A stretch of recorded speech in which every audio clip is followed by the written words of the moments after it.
Hello. Good morning, good afternoon, Morning. wherever you are sitting in the world. A warm welcome to our audience. This is your host for this session, Guillaume Calfon, who is overseeing Middle East and Africa for Fluidtech. And I'm here to introduce to you our session by Anjelica Williams of Hello. ReliabilityX. And her session will be about the importance of marketing, networking, and mentorship in the reliability industry. And so, without further ado, let's listen to what Anjelica has to say about this.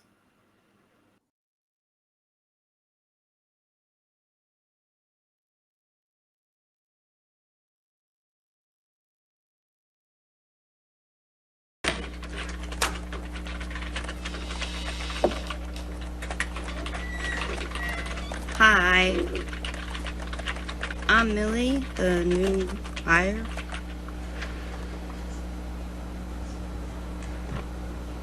Oh.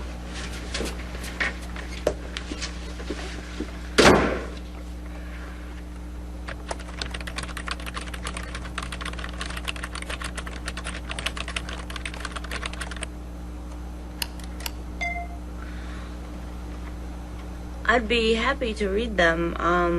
Maybe we could talk about what my job entails.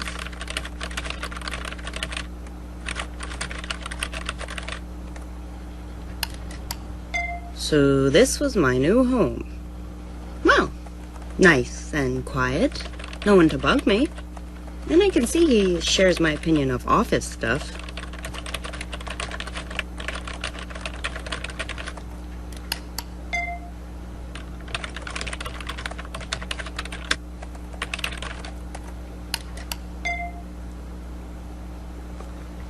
I.e.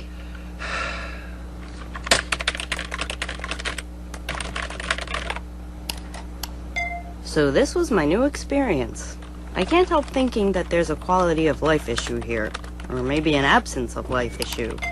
Either way, this doesn't feel like, I don't know, home. Jesus.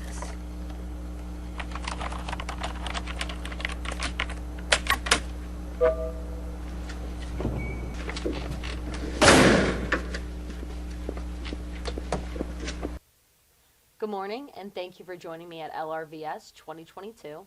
I'm Anjelica Williams. I'm the Sales and Marketing Manager for ReliabilityX. And before I get into who we are and what we do, I'd first like to say thank you, especially to Sonia for asking me to present this year. As some of you may know, I'm very new to this industry. I've only been around here for about 15, 16 months. And LRVS was actually the first conference in 2021 that I attended. I know that it was virtual due to COVID and restrictions. However, I really gained a lot of knowledge, and it's a really awesome experience. Especially, I think it's beneficial for people who are in my position who are also new. So, with that being said, thank you so much for having me present today. It really means a lot, and hopefully, if I do good enough, I can present next year for you guys. But let's get started. As you just saw, I showed you a video. And my question to you is, by a raise of hands, I know that we're, virtual. Don't be afraid to just wave your hand by your desk, wherever you are. How many of you have entered a new career, or you were at your job the first day and it just felt like there was a discourse? There was a disconnect between you and your managers, your higher ups, however you want to call it.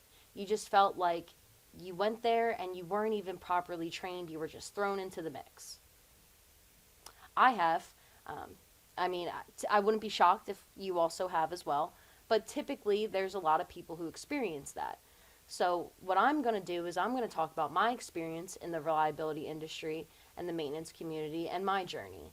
I am fortunate enough that it was not like the video that you just saw, but it was the complete opposite. And I want to really express and explain to you why it's especially beneficial to, really have a change of perspective when you're entering anything new. You want to go in there and you want to make sure that you're doing your best to make sure that you can do your job to the best ability. And that's exactly what I've had to do, and it's been a lot of growing. However, I can easily say that this has been an awesome journey so far. So I want to say thank you for being a part of it, and let's learn more. So my journey in marketing actually started back in 2012, where I was a communication design major as well as a business administration major at Northampton Community College. From there on, I went to Kutztown University, where I was asked if I would be interested in being a marketing intern. Of course, I said yes because the people who worked at Kutztown at the time, they were graduates from Northampton, so I actually learned from them. And it was a really great opportunity that they presented with me, knowing that I transferred over to the college. So for 2 years, I then worked for the campus. I designed things for events, for the food halls, for the psychology halls, anything that was going on in that school and they needed someone to market the event. I was that person, and I luckily was able to design at the same time. Not everyone does the designing behind the marketing. Sometimes there's graphic designers, but I like to view myself as I wear multiple hats, so I was able to do so. From there on, I then went to Cinnabon and Annie Ann's. I was a manager there. I worked there for roughly about 5 years. However, I did start out from the lowest that you can go, and I worked my way up to manager. And for me, that was the best experience for operating a business. I had to learn the cost of goods. I had to learn how to reduce labor hours. I had to learn how to make sure that we were being as efficient as we could when making our products, as well as giving everybody the best quality of product. So for me, it was really beneficial that I spent those years at Cinnabon and Annie Ann's to learn how a business ran. Because during that time while I was working there, my father, George Williams, also started his own business, which was ReliabilityX. And I'll get into who we are and what we do in a minute. But really, the business arose during that time. So it kind of was like a blessing. So in between me doing the managing at Cinnabon, I also was an esports social media manager. I did this for multiple companies. I brought brand awareness, recognition, but as I said, it was kind of like a freelance on the side type of job. It wasn't full time, but I knew it was something that I wanted to do because really that's where my interest was. I wanted to connect with people. To me, the idea of having a phone, a laptop, and there's people all across the world and I can sit there and connect with them by just a few clicks of a button really is what draws me in. Whether you like to think it or not, but we're all connected. It doesn't matter how far we are. We'll never be more connected than what we are at this time. We are lucky to be in a time where this is the technology that we have. So what was the best way for me to utilize it?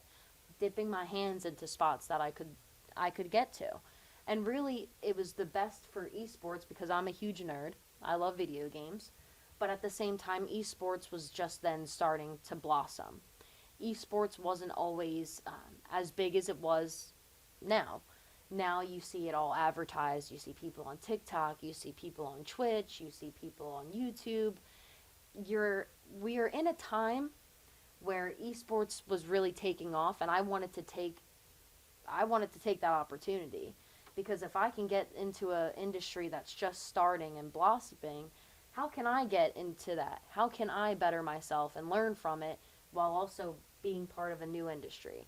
And it kind of ties into how I am today. This reliability is not a new industry, but I'm new to the industry, whereas in the previous field, the industry was new, but here goes the knowledge that I had, and let's grow together.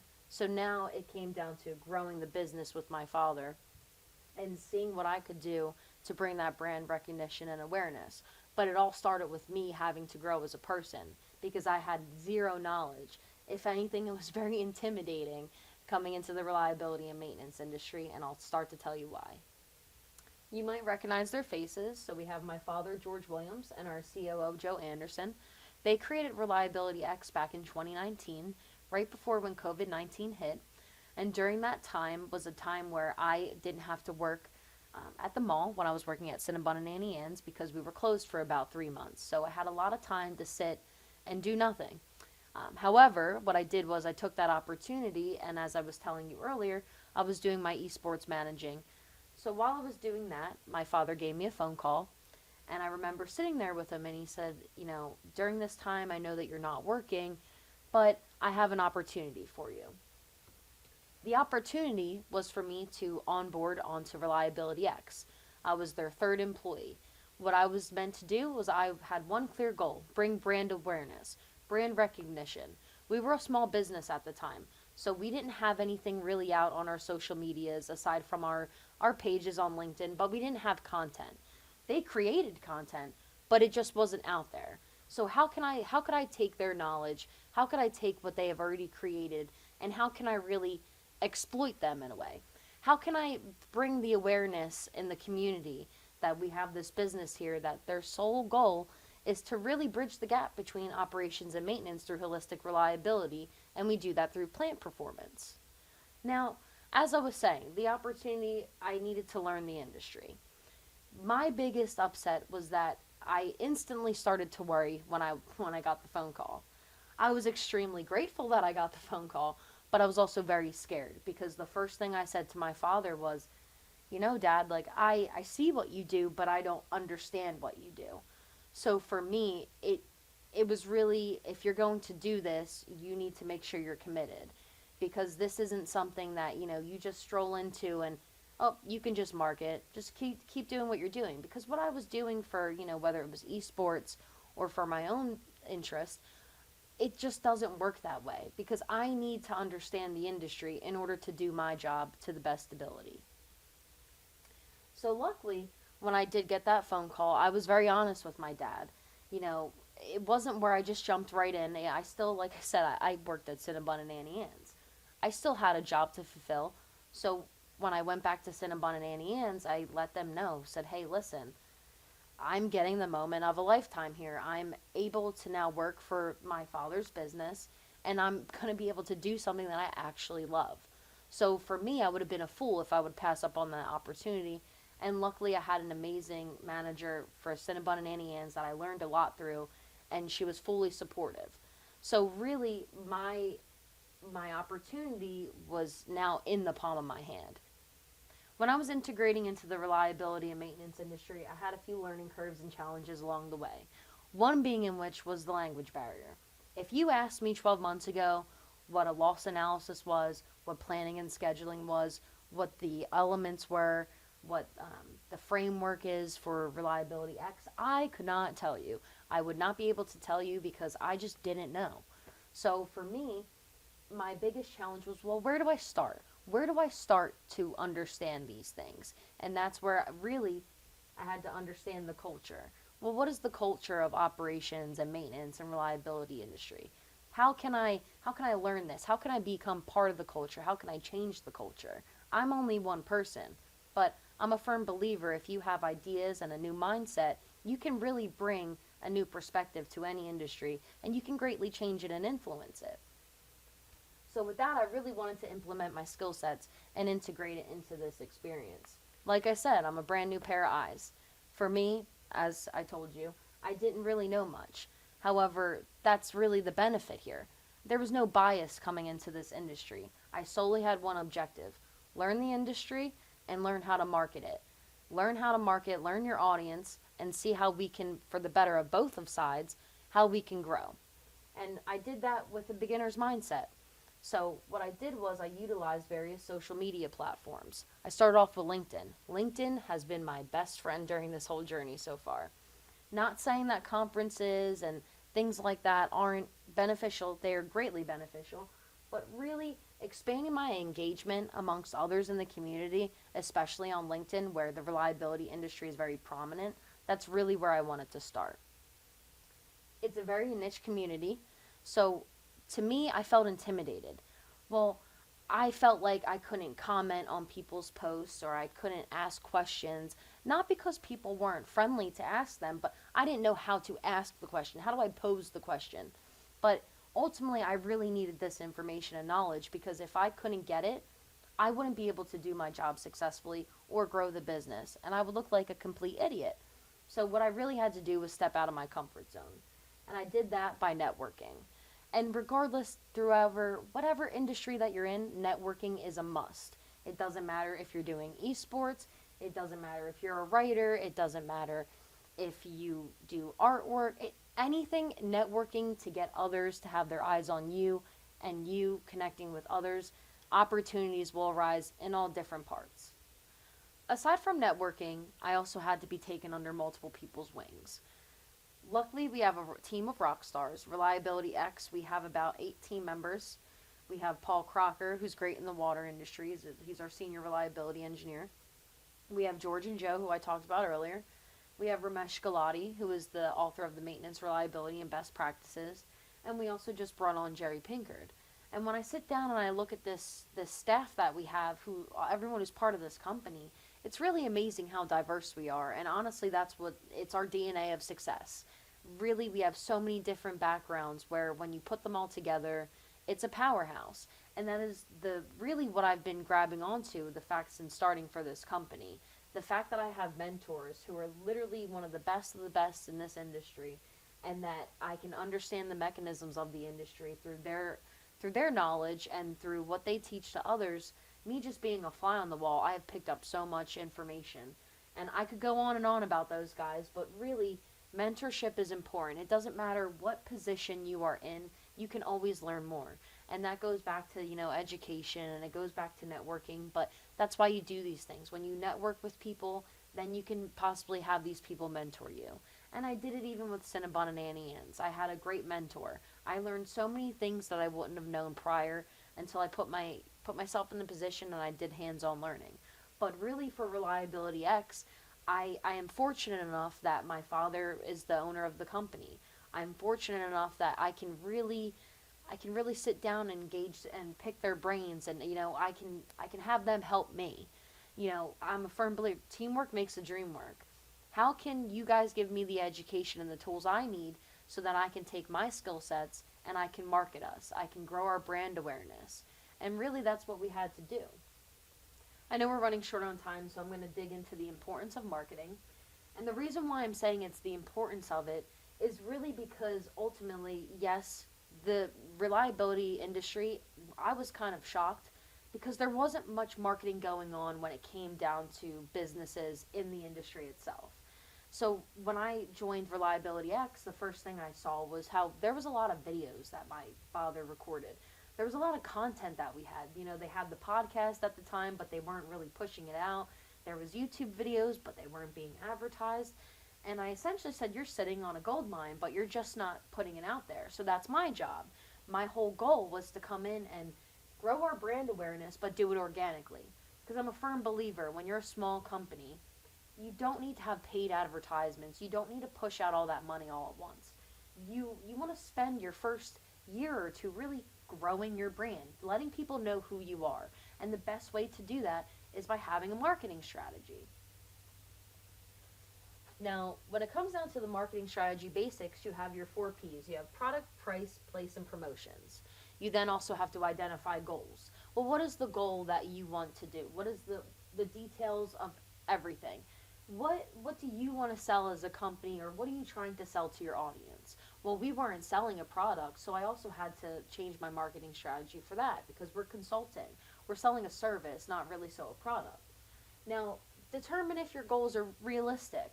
If I sat there and I said, okay, well, I want to grow our brand. I want to have 10,000 new followers by the end of this year organically.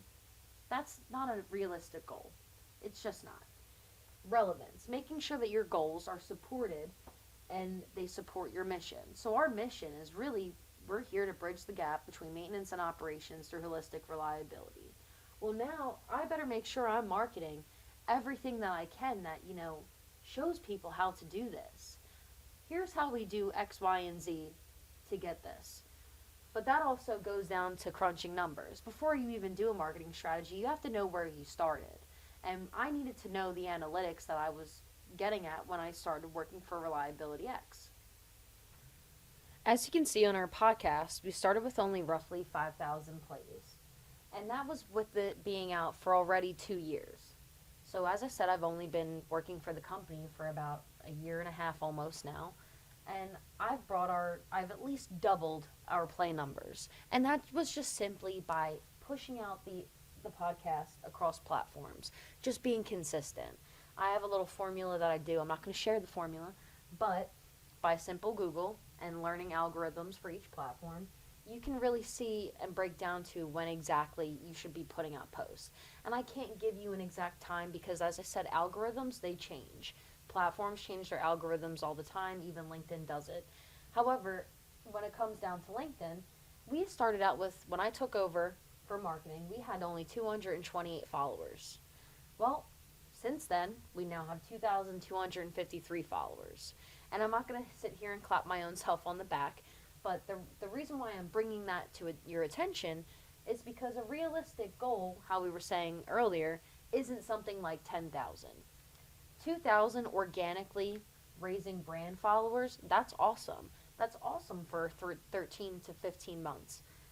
I can't complain about that. Even when you look at our page views have gone up 1,600%, as well as our unique visitors, that's gone up 1,500%. Our reactions over 3,000%, as well as our comments, that's 21,000% increase. I can't complain at the end of the day, because as long as you create a marketing strategy that works for your company, you can see these numbers as well. Now, these numbers are also relatively high because, as I said, we didn't have a marketing strategy. We didn't have marketing. So none of this was actually, the analytics that were there, that was just by, what George was putting out or what Joe was doing, or just by, hearing our name down the vine through whether it's webinars, conferences. But when you actually form a marketing strategy and you implement that strategy, you'll see your numbers go up. And honestly, like I said, you don't always need to do that by paid advertisement. I'm just more so focusing on the brand awareness. And brand awareness is something that's crucial, whether it be small businesses, whether it be, you working for yourself. You always want to grow your brand first. You want to have that awareness. And it's best by doing that, by putting out content, networking with people, and really getting education and all from other people as well. Don't ever be afraid to ask for help. It's really beneficial. And I can easily say that if I didn't do networking and if I didn't have mentors, I wouldn't be where I am today. I wouldn't have gained the knowledge that I did, and I definitely wouldn't have been able to make ReliabilityX stand out more like you see today. So with that, I really want to say thank you for being here at LRVS 2022, and I really hope you enjoyed the other speakers, and thank you so much for spending your time with me.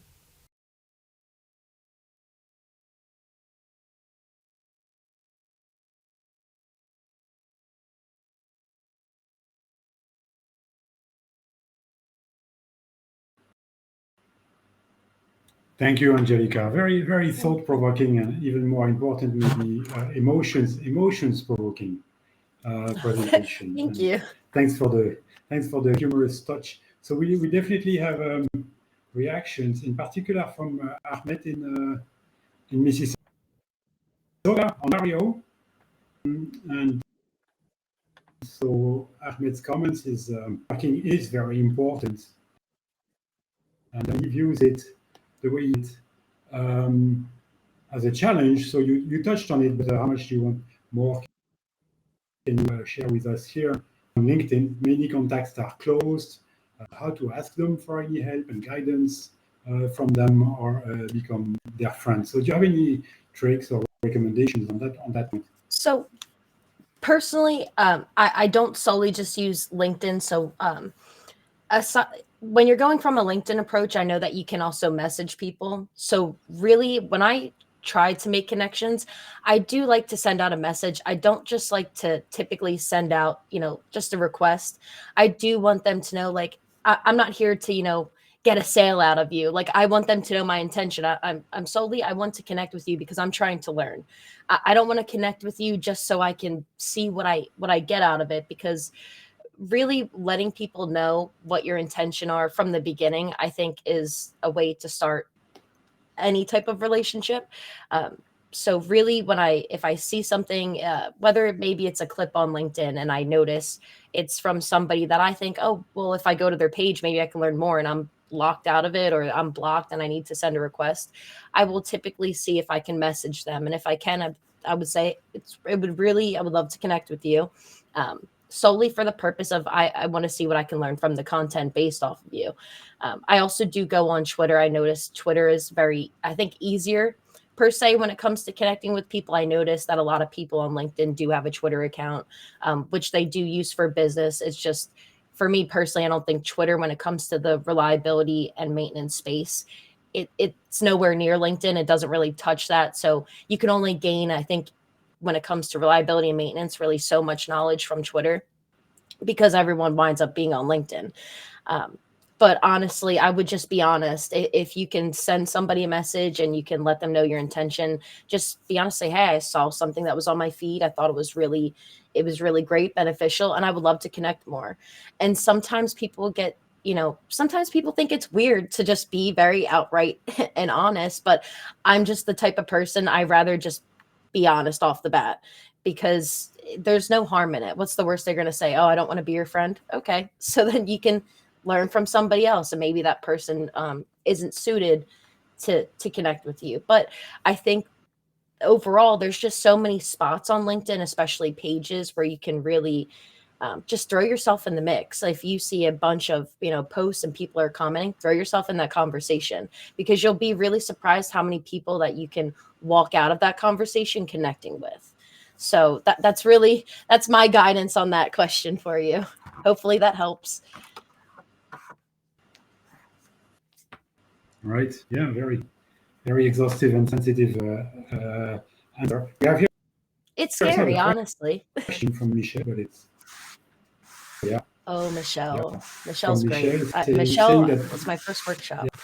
putting it out there is a brave move of you. I would add my personal reaction to your initial start of presentation, which is the phrase known as imposter syndrome. When you begin somewhere, Yes. I really up for it. What am I doing here? People are going to realize I'm not up for it. And it struck me from this introduction you had that it's just as much from the organization doing the welcoming as a person. Would you have a quick recommendation from the beginner standpoint and from the organization welcoming her or him? How to overcome that? How to make sure that the person feels she can contribute, and to make sure that she does? I'm sorry. Can you repeat that one more time for me? It was a little. Regarding putting, because you chose to put there what it is to feel like a beginner. So my question would be from the person's standpoint, what would be a recommendation among many? How you overcome that, and for the manager or the organization welcoming her, what do you do to make it as easy as possible? Honestly, so for me, I'm not gonna lie, I still sometimes struggle with the mindset, because sometimes there's days where it's like I'm in the space and I'm doing, everything that I need to be, but I always sometimes I feel like I'm missing something. It's like, well, I'm still so new. I still, even a year and a half almost in, I still feel brand new. So really, to get over that, I do lean on my father a lot when it comes to gaining knowledge.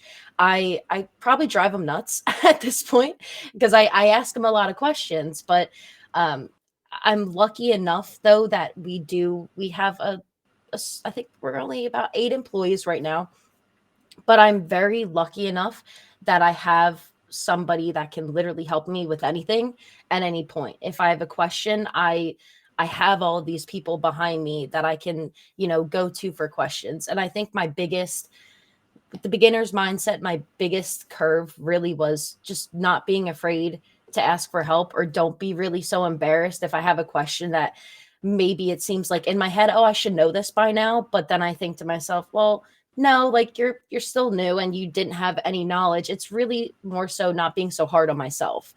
And I think that comes down to just, a self-reflection moment. And it's been getting easier not to be so hard on myself, but it's just that I have this passion. I just really want, I have this thing. I always want people to succeed. It doesn't matter if you work for my company. If not, I just love seeing people succeed. And I think people can do that if they weren't so hard on themselves. And that's when I literally have to sit myself down and I'm like, you can say this to everybody else, but like you need to say it to you. So honestly, there's some mornings I will get in front of a mirror. I'm not ashamed to say it, and give yourself Very, self very, affirmations. Self very affirmations deep and rich really go a long thoughts. way. Yeah. Yeah.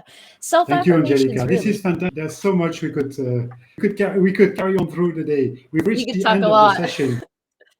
You got a lot of of praise in the comments, and thank you much. And Thank you. I really all right. appreciate it. Thank you to the audience.